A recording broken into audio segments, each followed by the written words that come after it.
This is a download from BBC Learning English. To find out more, visit our website.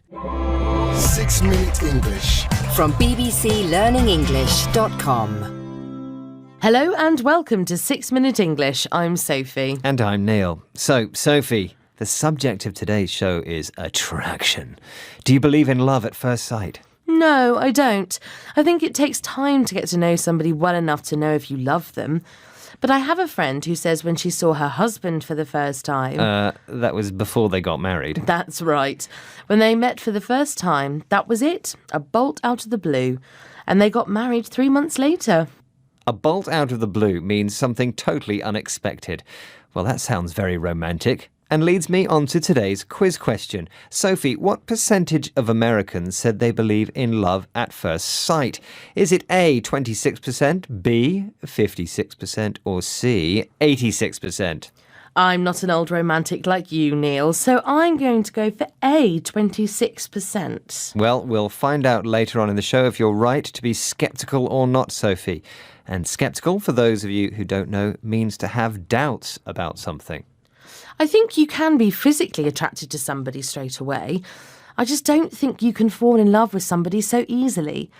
Love is about other things, compatibility, personality, and a good sense of humour. Yes, humour is important. But apparently, Sophie, for men, it's all about the waist-hip ratio.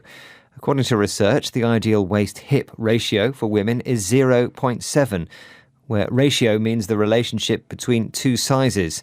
And you get this figure by dividing the waist measurement by the hip measurement. I see. And why do men find 0.7 so irresistible? Well, let's listen to Dr. Anna Machin, an evolutionary anthropologist from the University of Oxford, explaining what a man is looking for. He's going to look at signs for fertility and what we call fecundity and good health. And the major indicator of that in women is the waist-hip ratio. And the waist-hip ratio, the absolute ideal, what men find most attractive regardless of culture, this has been tested in many different cultures around the world, is 0.7. And that's really your classic hourglass figure. And the reason why that universally is attractive is because it's tied to the health of that individual. There's a very strong relationship between someone's circulating estrogen and testosterone. Obviously, we want the estrogen to be high, the testosterone to be low for a woman to be fertile, and also her general health. So 0.7 is linked to lower risk of heart disease, lower risk of diabetes and certain sorts of cancers. So a waist-hip ratio of 0.7 correlates or has a strong relationship with good general health and fertility in women. And men find this attractive because it identifies fertile women, women who will be able to conceive or get pregnant and have babies successfully. Dr. Machin also mentions that 0.7 is the classic hourglass figure, which means curvy. Do you like curves, Neil? Mind your own business, Sophie. But all this waist-hip theory of attraction isn't very romantic, is it? You're right, it isn't. And whilst we do judge people by the way they look, we also use our sense of smell to sniff out our ideal mate or sexual partner. Apparently, we can detect whether people are genetically different to us by the way they smell. And parents who have different immune systems create healthier babies. So it's back to having babies again, all biology and chemistry, and not about feelings at all. Well, let's leave chemistry behind for a moment and listen to Professor David Perrett at the School of Psychology and Neuroscience at St Andrews University in Scotland. He talks about other factors that play a role in attraction. Plastic surgery really doesn't count for much in the end. And you could be with somebody who's aesthetically very beautiful, but if they don't smile and react, then that counts for much less. So we can change our faces by interacting with others and doing so in a pleasant manner, and that will aid our attractiveness and make others interested in us. What does aesthetically mean, Sophie? It means judging something by the way it looks. And whilst we all enjoy a pretty face, most of us are looking for more than that.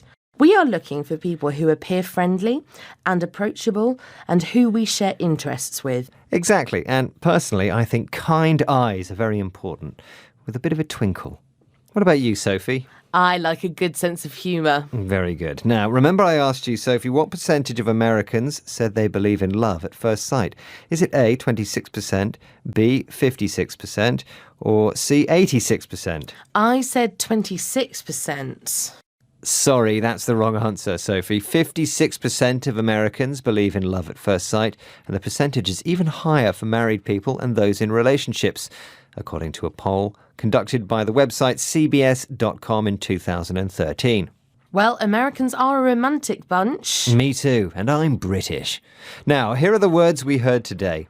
Bolt out of the blue, sceptical, ratio, correlates, fertile, conceive, hourglass figure, mate, aesthetically. Well, that's the end of this edition of 6 Minute English. Join us again soon. Meanwhile, visit our website bbclearningenglish.com, where you'll find guides to grammar, exercises, videos and articles to read and improve your English. And we're on social media too. Make sure to visit our profiles on Facebook, Twitter, Instagram and YouTube. Goodbye. Bye-bye. 6 Minute English. From the BBC.